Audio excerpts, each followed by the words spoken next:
Some people say the feeling of being watched is just paranoia. A trick of the mind. A survival instinct left over from ancient times. But what if it isn't? What if, when you feel eyes on you, someone, or something, is really there? Tyler never believed in ghosts. Or demons. Or anything supernatural, for that matter. He was logical, skeptical, always the one to roll his eyes at horror movies and scoff at ghost stories. But as he would soon learn, it doesn't matter whether you believe in something or not. If it's real, it's real. It started a few weeks after he moved into his new apartment. A simple one-bedroom place on the 5th floor of an older building. Nothing special, but quiet and cheap, exactly what he wanted. At first, it was small things. He'd be watching TV and suddenly feel like someone was behind him. That pressure on the back of his neck, like unseen eyes digging into him. He'd turn, expecting to see something. But there was never anything there. It wasn't just in his apartment. He started feeling it outside too. Walking home from work, sitting in a cafe, even in broad daylight with dozens of people around, he still felt it.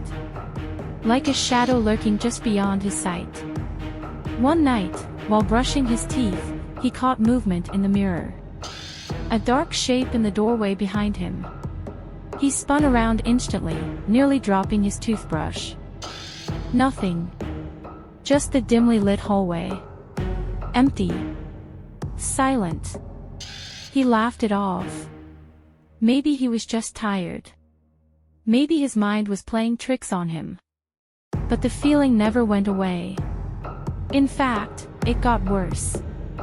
It was late, maybe 2 a.m. He was lying in bed, scrolling mindlessly on his phone, when he felt it again. That pressure. That unseen presence. This time, it was stronger. Closer. He turned his head toward the doorway, expecting to see empty space. Instead, he saw a shadow. Not a person. Not a trick of the light. A tall, unmoving shadow standing just outside his bedroom. His breath caught in his throat. His entire body tensed. His first thought was that someone had broken in. His second thought was that he couldn't move. He wanted to get up, wanted to grab his phone, wanted to run. But he just couldn't. Then, as quickly as it had appeared, the shadow was gone. No sound. No footsteps. Nothing. Tyler sat up, gasping for breath. His mind raced. Was it real? Or had he imagined it? He barely slept that night. But the next night, it happened again. Every night at exactly 3:17 a.m., the shadow returned. At first, it just stood in the doorway. Watching. Waiting. But after a few nights, it started moving. Each night, just a little closer. The first time, it was inside the bedroom. The next night, halfway to his bed. Then, right beside him. Tyler couldn't take it anymore. He needed proof.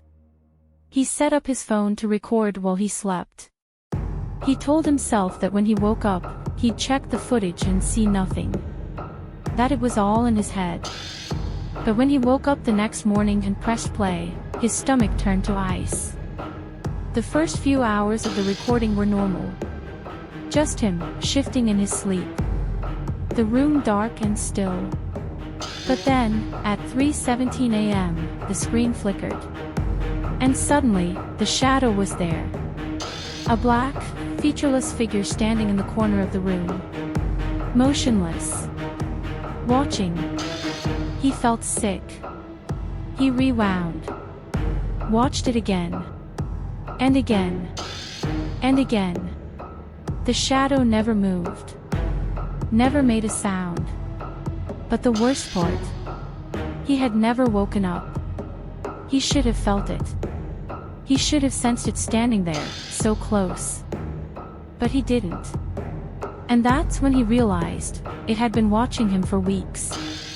And he had never even known. That night, he didn't sleep. He left the lights on. Sat awake, phone clutched in his hand, waiting. 3:17 a.m. came. The lights flickered. His chest tightened. He turned toward the doorway, half expecting to see it. But this time, there was nothing. For the first time in weeks, the shadow wasn't there.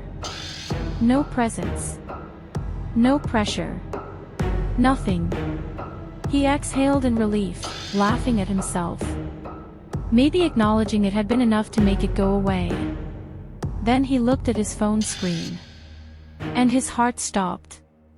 Because in the reflection of the black screen, the shadow was standing right behind him. Tyler ran. He didn't think. Didn't grab his keys, didn't even put on shoes. He just bolted. The moment he stepped into the hallway, he felt lighter. The air was normal. The weight on his chest was gone. He turned back. The apartment was pitch black. Hadn't he left the lights on? He hesitated. Then, slowly, carefully, he stepped back inside. He reached for the switch. The moment his fingers touched it, a voice whispered in his ear. Too close. Too real. Too impossible. You can't leave. His blood ran cold. The door slammed shut behind him. Tyler never left that apartment again. At least, not as himself. Days later, his landlord came by. The rent hadn't been paid. No one had seen him. The apartment was locked from the inside. No sign of forced entry.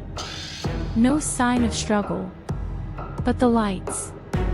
The lights would turn on at exactly 3:17 a.m. And if you walked past the window at the right moment, you'd see it. A dark figure. Standing perfectly still. Watching. Waiting. For someone new.